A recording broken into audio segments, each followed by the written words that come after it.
wildlife is all around us in our backyard. It is flying over our heads, nesting in the trees, swimming in our creeks and rivers, burrowing in the ground, and crawling across my toes. That was a black racer. Hi, I'm Pat. Let's get a closer look at that black racer connecting you to nature and wildlife through the arts. Come with me, we'll make history. Hi, I'm Pat. The animal world.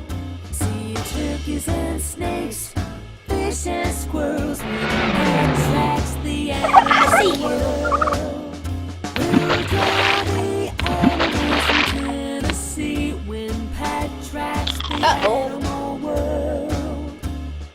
Pat tracks the animal world.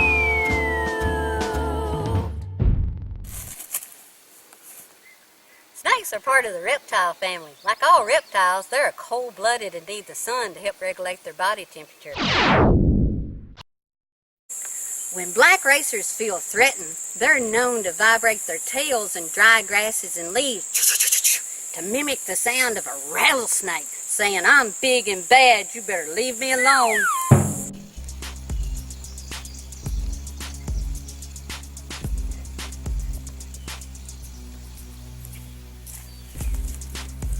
Ooh, a snakeskin. I bet it belongs to that black racer. Snakes shed their skin monthly, and the reason they do this is because they outgrow their old skin. They start the molting process, which means the shedding of the skin, by going through a rough area like this and slithering through, and this rough area will help to pull the skin off of the body of the snake. Usually it all comes off in one piece, just like this. Cool. All snakes are carnivores, which mean they only eat meat. They swallow their prey whole, and many can unhinge their jaws to swallow large prey. Small snakes love to eat bugs, lizards, and frogs. Large snakes, like this black racer, loves to eat birds, rodents, and rabbits. Look, it's a juvenile black racer. It's probably going up this tree looking for a feed. One of his favorite foods is bird eggs. Sad but true.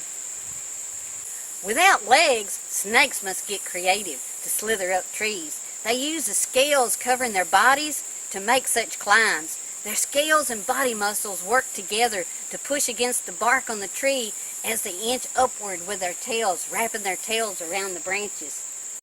When you're drawing the subject like the black racer, you want to think of it as being three-dimensional and not flat. So kind of think of it as being like a hose pipe, but not really, but flexible like one. So we're going to start out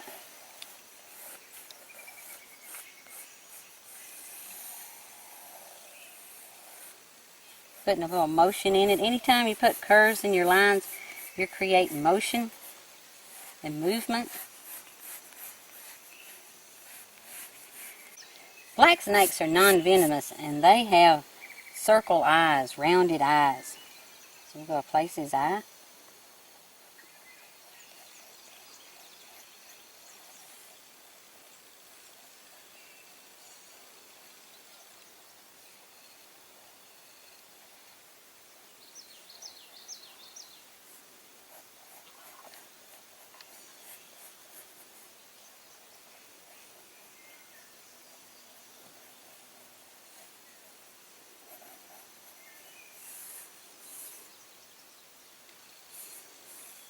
Okay, we're going to add another line to create the 3D effect. So bring it out in the curve. Later on we're going to add value, which is a shadow, to create that 3D illusion.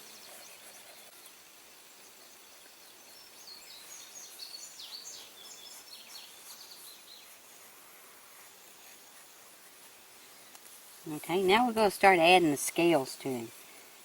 And we're going to start out with the head.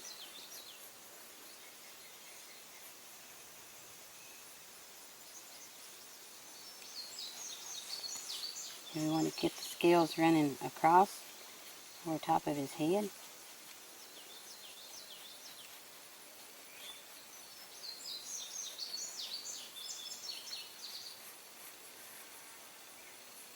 And you want to run the scales with the shape of the snake. So you're going to have these rounded lines to create that three-dimensional illusion.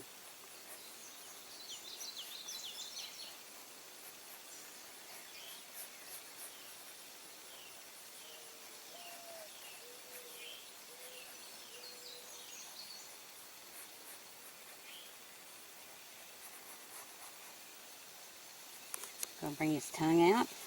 A snake uses his tongue to sense heat and other animals and insects and things that's in his pathway.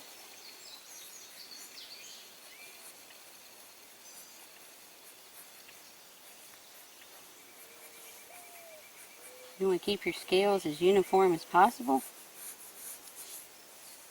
And you're going to be drawing many, many, many scales down through the length of his body.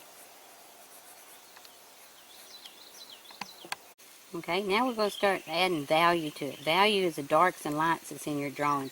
The value is what gives the drawing depth and realism.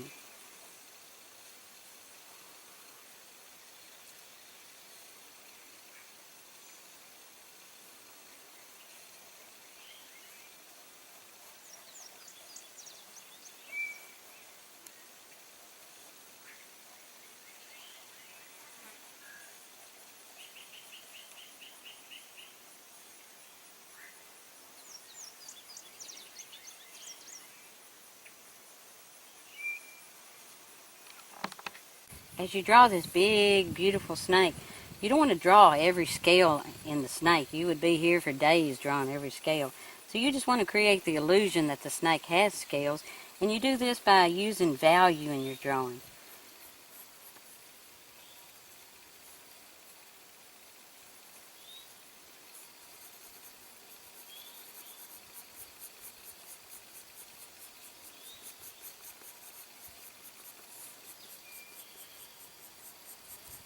You're going to create the lights and darks by adding the value.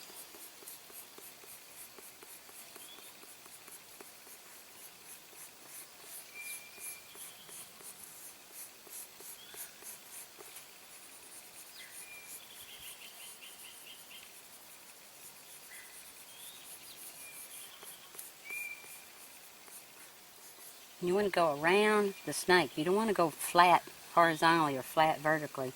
You want to go around with the snake.